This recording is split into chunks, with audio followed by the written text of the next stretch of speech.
Assalamualaikum warahmatullahi wabarakatuh. Perkenalkan, nama saya Siti Nurfitria dengan NIM 1914230 dari kelas Perbankan Syariah semester 6A. Nah, di sini saya akan melanjutkan untuk memaparkan materi dengan judul Basyarnas. Dengan mata kuliah Arbitrase Syariah dengan dosen pengampu Dr. Haji Saiful Bahri SAG MM. Nah, lanjut ke materi. Yang A, Profil Basyarnas. Sejarah Badan Arbitrase Syariah Musyawarah Kerja Nasional Majelis Ulama Indonesia pada tahun 1992 menampilkan salah satu makalah yang disampaikan oleh Haji Hartono Marjono SH adalah tentang arbitrase berdasarkan syariat Islam. Pada tanggal 22 April tahun 1992, Dewan Pimpinan MUI mengundang musyawarah para pakar, mendegak hukum, cendekiawan, muslim dan para ilmuwan dari beberapa perguruan tinggi serta para ulama guna bertukar pikiran tentang perlu atau tidak arbitrase Islam Majelis Ulama Indonesia atau MUI dengan SK nomor Kep 392 MUI _5 tahun 1992 pada 4 Mei 1992 membentuk kelompok kerja pembentukan Badan Arbitrase Islam. Panitia tersebut mempunyai tugas sebagai berikut. Yang pertama, menyusun rancangan anggaran dasar dan anggaran rumah tangga. Yang kedua, merancang struktur organisasi, merancang susunan anggota kepengurusan. Nah, yang ketiga, menyusun rancangan prosedur berperkara dan biaya perkara. Yang keempat, merancang kriteria arbiter. Dan yang terakhir, investasi calon arbiter. Yang B, tujuan Basyarnas. Tujuan utama didirikannya Badan Arbitrase Syariah Nasional seperti dalam anggaran dasar pasal 4. Yang pertama, memberikan penyelesaian yang adil dan cepat dalam sengketa-sengketa muamalat atau perdata yang timbul dalam bidang perdagangan, industri, keuangan, jasa, dan lain-lain. Yang kedua, menerima permintaan yang diajukan oleh para pihak dalam suatu perjanjian tanpa ada suatu sengketa untuk memberikan suatu pendapat yang mengikat mengenai suatu persoalan berkenaan dengan perjanjian tersebut. Nah, yang C, kriteria Basyarnas. Badan arbitrase ini dibentuk khusus antara lain untuk menyelesaikan sengketa perdata di bidang perbankan syariah. Melihat berbagai ketentuan yang ada, maka keberadaannya Basyarnas adalah sah dan memiliki landasan jelas. Meskipun dalam pelaksanaannya, Basyarnas mesti menyesuaikan diri dengan berbagai peraturan yang ada. Yang C, kriteria Basyarnas.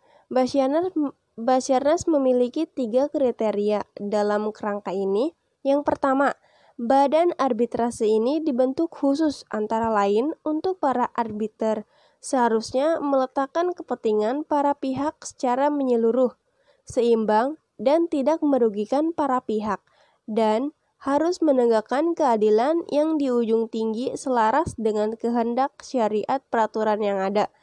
Yang kedua, nilai-nilai keadilan yang tercermin dalam Pancasila harus dijadikan salah satu acuan pokok dalam menyelesaikan sengketa melalui arbitrase Islam. Dan yang ketiga, Basyarnas harus diakui oleh pemerintah Republik Indonesia atau RI dari sudut tata hukum di Indonesia. Nah, yang D, pelaksanaan putusan Basyarnas. Pasal 1 ayat 1 Undang-Undang Nomor 30 Tahun 1999 tentang arbitrase dan alternatif penyelesaian sengketa. Yang pertama, persetujuan arbitrase harus dilakukan secara tertulis dan ditandatangani kedua belah pihak. Yang kedua, jumlah wasit harus ganjil dan arbiter yang menerima menunjukkan tidak boleh mengundurkan diri. Yang ketiga, pengajuan permohonan arbitrase harus secara tertulis.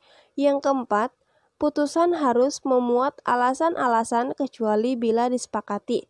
Yang kelima, keputusan harus diambil berdasarkan kepatuhan dan keadilan yang sesuai dengan ketentuan hukum yang berlaku bagi perjanjian yang menimbulkan sengketa yang disepakati para pihak. Dan yang keenam, putusan bersifat final dan binding.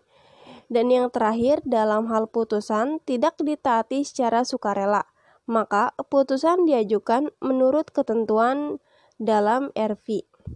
Yang E, pembatalan. Putusan Basarnas dapat dibatalkan dengan pengajuan secara tertulis. Pemerintah pembatalan putusan dengan didasarkan pada alasan yang pertama, menunjukkan arbiter tunggal atau majelis tidak sesuai dengan ketentuan yang diatur dalam peraturan prosedur Basarnas. Yang kedua, putusan melampaui kewenangan Basarnas. Yang ketiga, terdapat penyelewengan di antara salah satu anggota arbiter. Yang keempat, putusan jauh menyimpang dari ketentuan pokok peraturan prosedur Basarnas. Dan yang terakhir, putusan tidak memuat dasar-dasar alasan menjadi landasan pengambilan putusan tanpa mengurangi ketentuan-ketentuan yang berlaku. Permohonan pembatalan putusan arbitrase harus diajukan kepada Ketua Pengendalian Negeri dan harus diajukan secara tertulis dalam waktu paling lama 30 hari terhitung sejak hari penyerahan dan pendaftaran putusan arbitrase kepada Panitera Pengendalian Negeri. Yang E, penerapan konsep tahkim di Basarnas. Yang pertama, menurut Hartono Marjono, bila lembaga peradilan lebih menitik beratkan pada diberlakukannya ketentuan-ketentuan hukum yang bersifat kaku, maka Badan Arbitrase Syariah akan menitik beratkan pada tugas dan fungsinya untuk mencari titik temu di antara para pihak yang tengah berselisih melalui proses yang digali dari ruh ajaran dan akhlak Islam menuju jalan ilahi. Nah, yang kedua, menurut Hartono Marjono, bila lembaga peradilan lebih menitik beratkan pada diberlakuannya ketentuan-ketentuan hukum yang bersifat kaku, maka Badan Arbitrase Syariah akan menitik beratkan pada tugas dan fungsinya untuk mencari titik temu di antara para pihak yang tengah berselisih melalui proses yang digali dan ruh ajaran dan akhlak Islam menuju jalan ilahi. Cukup sekian pemaparan dari judul Basarnas ini. Kurang lebihnya mohon maaf. Wassalamualaikum warahmatullahi wabarakatuh.